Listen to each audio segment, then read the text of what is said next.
దేవుని పరిశుద్ధమైన నామమునకు మహిమ కలుగునుగాక. నాకు అత్యంత ప్రియమైన సహోదరి సహోదరులారా, ఈ ప్రత్యేకమైన సమయంలో మనము దేవుని యొక్క వాక్యములోంచి కొన్ని విషయాలను గమనించుదాం.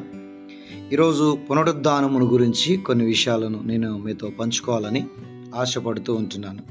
నేటి సమాజములో మనం ఆలోచన చేసినట్లయితే అనేక మంది యేసుక్రీస్తు నా కొరకు చనిపోయిండు, యేసుక్రీస్తు నా కొరకు చనిపోయిండు అని చెప్తున్నారు. వాస్తవం, యేసు ప్రభువారు సమస్త మానవాళి కొరకు ప్రాణం పెట్టిండు.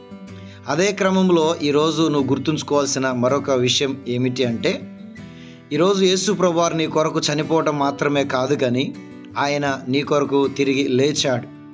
ఆయన మనందరి కొరకు పునరుద్ధానుడై తిరిగి లేచాడన్న సత్యాన్ని నేటి కాలంలో అనేక మంది మర్చిపోతూ ఉన్నారు. కనుక ఇదిగో మనం ఒక విషయాన్ని గమనించినట్లయితే, శిలువపై మరణించిన తర్వాత యేసు సమాధిలో 3 దినాలు ఉన్నాడు.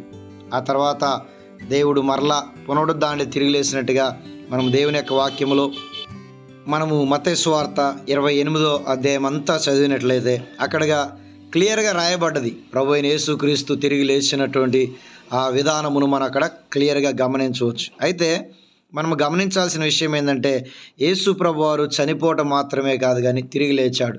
నేటి సమాజానికి మనం ప్రకటించాల్సినటువంటి అద్భుతమైన విషయం, యేసు ప్రభువారు నా కొరకు చనిపోయి సమాధి చేయబడ్డాడు. అంతటితో ఆగొద్దు. యేసు ప్రభువారు నా కొరకు చనిపోయి సమాధి చేయబడి తిరిగి లేచిండు అన్న విషయాన్ని మనము తెలియచేయాలి. దేవుడు క్రీస్తుతో నిన్ను కూడా లేపాడు అన్న విషయాన్ని గమనించాలి. యేసు ప్రభువారు మరి ఈరోజు ఆలోచించినట్లయితే ఆయన మాత్రమే కాదు తిరిగి లేచేది. ఈరోజు నిన్ను నన్ను మనందరినీ కూడా ఆయన తిరిగి లేపుతున్నాడు, తిరిగి లేస్తాము అనేటువంటి నిరీక్షణ మనకి అవసరం. పునరుద్ధానం వల్ల జరిగినటువంటి కొన్ని విషయాలను మనం గమనించినట్లయితే, మొట్టమొదటిగా పునరుద్ధానమును బట్టి మనకు నూతన జీవితాన్ని లేదంటే నూతన జన్మను ఇవ్వటం అనేటువంటిది జరుగుతూ ఉంది. పునరుద్ధానం వల్ల మనకు నూతనటువంటి ఒక ప్రారంభం, మన జీవితం ప్రారంభించబడతా ఉంది. ఎందుకంటే మనము ఎప్పుడైతే నీటి మూలంగా బాప్తిజం తీసుకొని మరలా తిరిగి జన్మిస్తామో అప్పుడు మన జీవితము నూతనంగా ప్రారంభించబడతా ఉంది. ప్రభు అయినటువంటి యేసుక్రీస్తులాగా మనము కూడా ఒకరోజు పునరుద్ధానము కాబోతున్నాం. ఈ విషయాన్ని మనం నమ్ముదాం, నిరీక్షించుదాం. ఈరోజు చాలామంది ఈ విషయాన్ని మర్చిపోతున్నారు. గమనించినట్లయితే పునరుద్ధానంలో దేవుని యొక్క శక్తి దాగి ఉన్నది. ఎంత గొప్ప శక్తి అంటే, పునరుద్ధానమును బట్టి దేవుడు అపవాదిపై నీకు గొప్ప శక్తిని ఇస్తున్నాడు.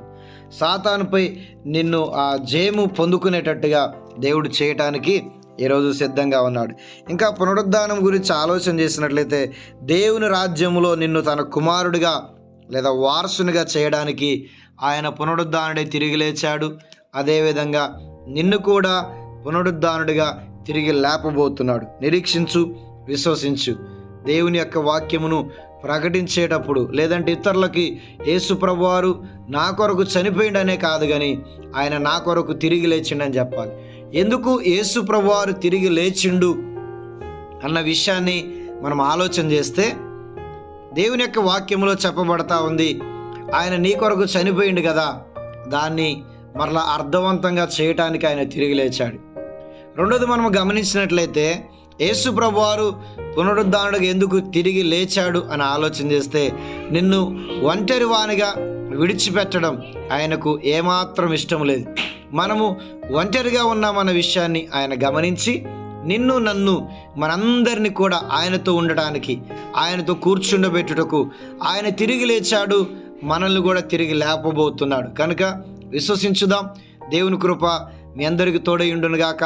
మనమందరము కూడా పునరుద్ధానములో తిరిగి లేచేవారి ఉందాం. ఏదో ఒకరోజు ప్రభు చేత పునరుద్ధానమును మనం పొందుకుందాం. అటువంటి కృప దేవుడు మెండుగా మనందరికీ దయచేయునుగాక. ఆమేన్. Thank you.